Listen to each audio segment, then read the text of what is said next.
Oke, Assalamualaikum warahmatullahi wabarakatuh. Selamat siang semuanya. Bertemu lagi dengan Ibu di sini untuk eh, materi selanjutnya setelah UTS. Jadi setelah UTS ini kita akan menempuh beberapa materi yang kiranya bisa mendukung dari tugas besar ya. Jadi di dalam materi UTS, materi setelah UTS ini yang akan kita pelajari adalah sesuatu untuk menganalisis masalah kembali sampai nanti menjadi sistem informasi yang sesuai. Jadi sekiranya misalnya kita akan menggunakan metode pengembangan sistem, maka kita akan memakai dari sisi analisis sampai selesai ya.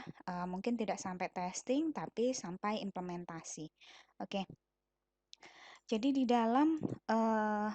di sini di dalam materi yang pertama ada requirement discovery. Requirement discovery ini akan kita pelajari selama 2 minggu ya. Jadi minggu ini dan minggu depan Ibu akan bagi 2 bagian. Jadi yang minggu ini ada beberapa penjelasan dan minggu depan ada beberapa penjelasan yang terkait dengan requirement discovery.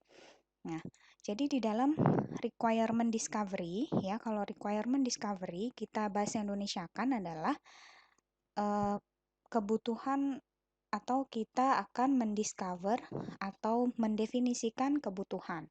Nah, di dalam mendefinisikan kebutuhan tersebut, kita akan menggunakan yang disebut ini fact finding teknik ya. Jadi, fact finding atau kalau di bahasa Indonesia kan adalah penemuan fakta ya. Jadi, teknik penemuan fakta ini apa yang akan kita lakukan di dalam melakukan requirement tadi atau mendefinisikan requirement tadi kira-kira apa saja yang kita bisa lakukan dengan menggunakan fact finding atau penemuan fakta. Jadi di sini objektifnya ada beberapa yang akan kita pelajari dalam 2 minggu ke depan. Yang pertama adalah define system requirement and differentiate between functional and non-functional requirement.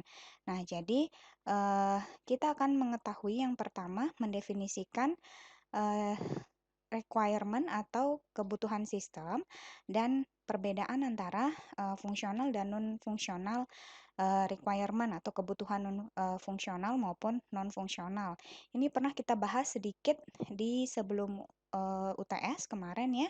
Jadi mungkin kalian sudah mulai mengerti apa itu kebutuhan fungsional maupun non-fungsional. Yang kedua, kita akan mencoba mengerti ya activity dari analisis problem ya yang akan kita gunakan menggunakan diagram fishbone atau itu disebut dengan Ishikawa diagram.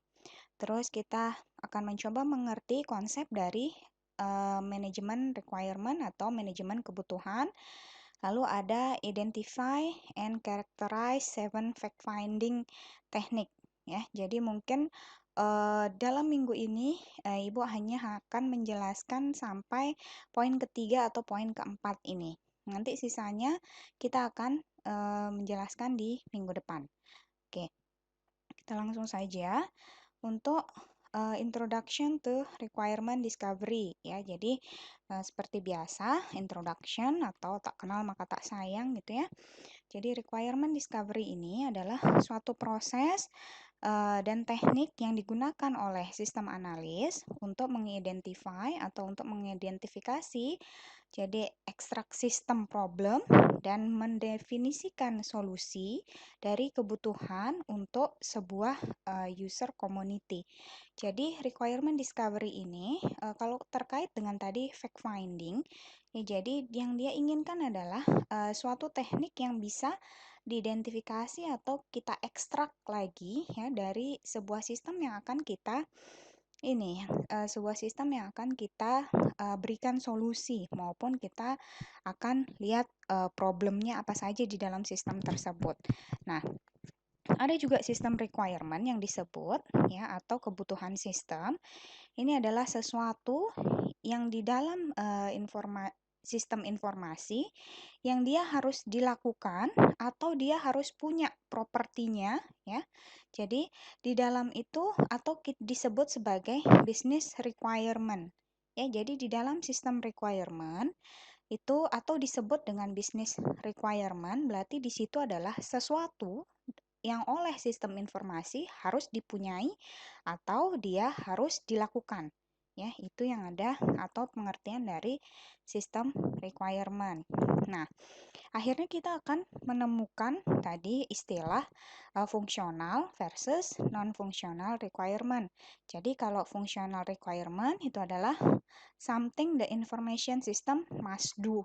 Ya, jadi kita bagi tadi yang sistem requirement, kita bagi menjadi kebutuhan fungsional maupun kebutuhan non-fungsional. Nah, kebutuhan fungsional tersebut adalah sesuatu yang sistem harus lakukan, ya. Sedangkan kalau yang non-fungsional itu adalah sesuatu yang sistem harus punyai. Ya, jadi itu bedanya antara fungsional dengan non-fungsional requirement. Nah, di mana di non-fungsional ini terdapat atau dari sisi apa kita bisa melihat non-fungsional requirement itu dari sisi performance misalnya ya, dari sisi terus dari sisi security, dari sisi cost atau biaya. Ya, jadi kita bisa mendefinisikan sistem yang akan kita buat ya, yang kalian sudah punya judul masing-masing dari setiap kelompok tadi. Kalian akan bedakan mana yang disebut sebagai functional requirement dan non-functional requirement ya. Jadi itulah perbedaan antara fungsional maupun non-fungsional. Nah, jadi kalau misalnya kita mendefinisikan tadi ya, kita pasti akan menemukan sesuatu yang incorrect pada saat kita melakukan requirement atau sesuatu yang salah mungkin ya kalau kita melakukan requirement. Jadi apa sih kira-kira pengaruhnya terhadap sistem apabila kita melakukan requirement yang kurang benar atau yang salah? Yang pertama, the system may cost more than projected. Ya, jadi sistem tersebut mungkin saja dia akan biayanya di luar perkiraan kita. Ya, jadi biaya yang dikeluarkan itu di luar yang sudah dari kita rencanakan. Terus yang kedua, sistem may be delivered later than promised ya. Jadi itu berarti akan mempengaruhi waktunya juga.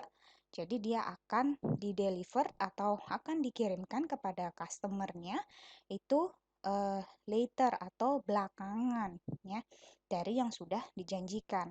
Terus yang ketiga, system may not meet the user's expectation and they may not to use it ya. Jadi sistem yang sudah kita tadi buat kalau misalnya dia incorrect atau terjadi kesalahan, maka dia tidak akan menemukan keinginan dari user atau dia tidak tidak kena gitu ya keinginan dari user, expectationnya user itu ekspektasi user tidak tercapai oleh sistem tersebut dan akhirnya sistem itu bisa jadi tidak digunakan oleh user. Nah, terus selanjutnya once in production, cost of maintaining and enhancing system may be excessively high ya, excessively high.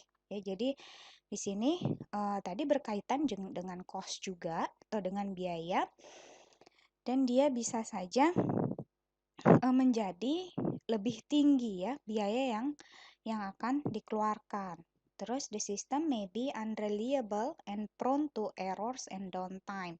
Ya, jadi bisa saja sistem tadi lebih banyak errornya dan sering terjadi downtime tadi. Terus selanjutnya, reputation of IT staff is tarnished as failure will be perceived as a mistake by the team.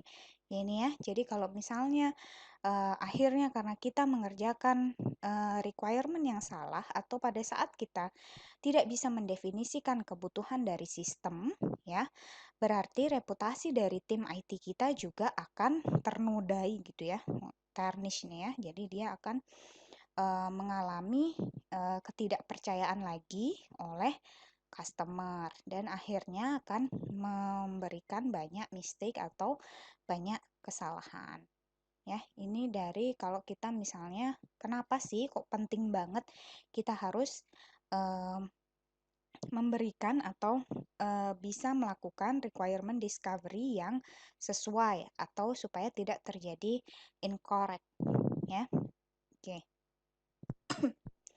Relative cost to fix an error. Jadi di sini biasanya kalau kita melakukan error pada saat requirement itu biayanya akan lebih sedikit dibanding kita melakukan error di tahap design, coding, development testing, acceptance testing, dan operation. Ya, coba kalian cost rasionya kalau di requirement itu lebih mudah untuk kita perbaiki gitu ya, dibanding di desain coding ini ya. Kalau di desain coding, desain ini 3-6 cost rasionya, coding 10, development testing 15-40 dan seterusnya ini. Jadi inilah kira-kira cost ya untuk fix error yang sudah kita perbuat. Jadi tidak ada salahnya apabila kalau kita menyelesaikan error dari sisi requirement agar tidak menimbulkan lebih banyak cost di akhir misalnya ya. Tadi seperti yang sudah dijelaskan di atas. Oke, kriteria for system requirement. Ini kriterianya ada beberapa. Di sini ada 7 kriteria untuk dipenuhi dari sistem requirement. Yang pertama adalah dia harus konsisten tentunya ya. Ini not conflicting or ambigu. Ya, jadi di dalam menentukan sistem requirement, kita tidak boleh berkonflik atau adanya ambigu. Terus harus complete. Complete describe all possible system inputs and responses.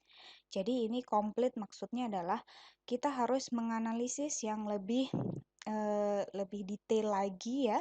Apa saja yang possible, apa saja yang kira-kira bisa dimasukkan ke dalam sistem, boleh kita jadikan sebuah input dan responnya.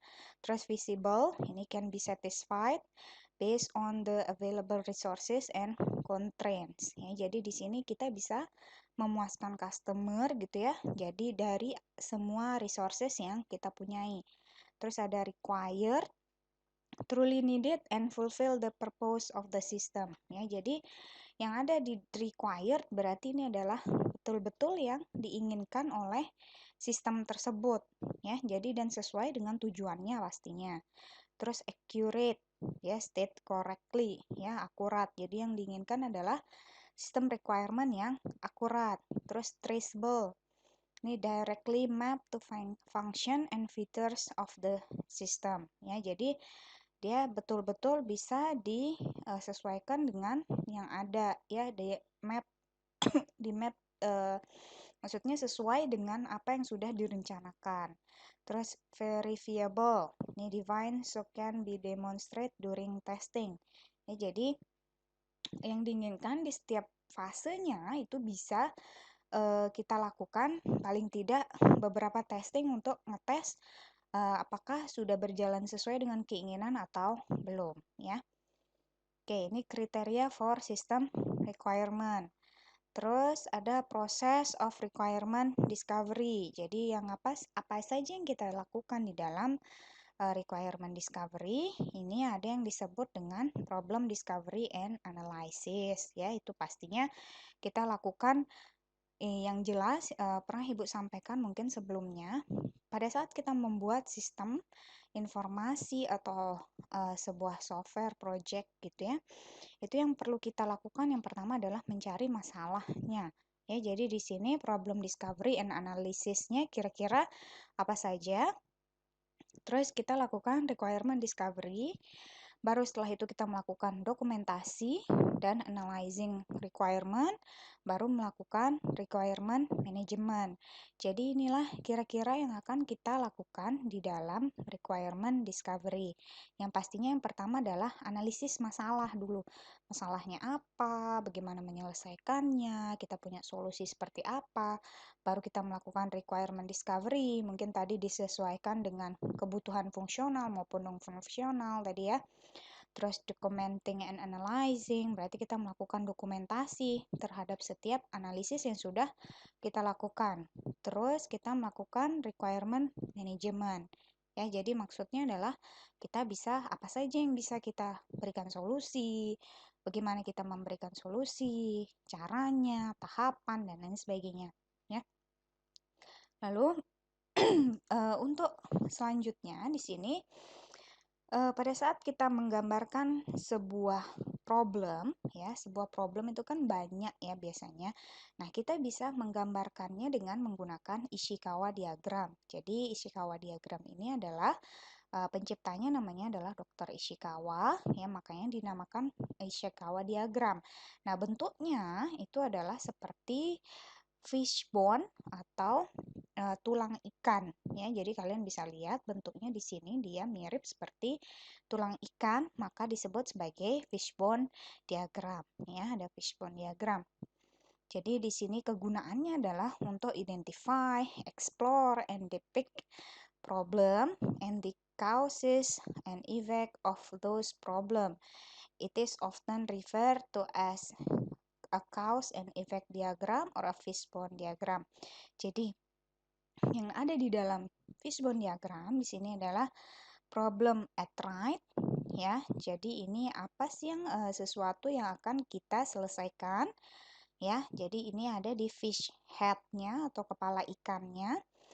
Terus possible causes drown as bones of main backbone. Jadi di sini kira-kira apa saja yang bisa kita jabarkan. Misalnya di sini ada people membernya, siapa saja yang menjadi member di dalam sistem misalnya. Terus metode apa saja yang bisa kita gunakan. Terus policies-nya seperti apa, aturan-aturan mainnya, ya. Terus apa ini? Materials-nya yang dibutuhkan. Ya, tadi mungkin bisa kita lihat dari kebutuhan non fungsional. Terus kontraknya apa saja. Ya, jadi di kontrak ini adalah yang dilakukan di kontrak ini dia ini kira-kira untuk mencapai atau kebutuhan fungsional deh. Jadi untuk mencapai sebuah sistem yang baik, apa yang kita dibutuhkan, ya. Jadi ini kontrak ini lebih ke kebutuhan fungsional, materials lebih ke kebutuhan non fungsional, ya. Policies berarti aturan-aturan atau batasan masalah, ya. Di methods ini berarti metode yang dipakai atau cara-cara langkah-langkahnya ngapain aja, ya. Terus di people members berarti siapa saja yang berperan di dalam sistem, ya. Dan di sini adalah biasanya adalah judul dari sistem informasi tersebut atau apa yang akan kita buat. Ya, ini penjelasan sedikit mengenai Ishikawa diagram. Nah, jadi di dalam requirement discovery itu, tadi setelah kita misalnya kalau kita bisa menggambarkan di dalam Ishikawa diagram, maka kita lebih mudah ya untuk menjabarkan suatu permasalahan tadi ya.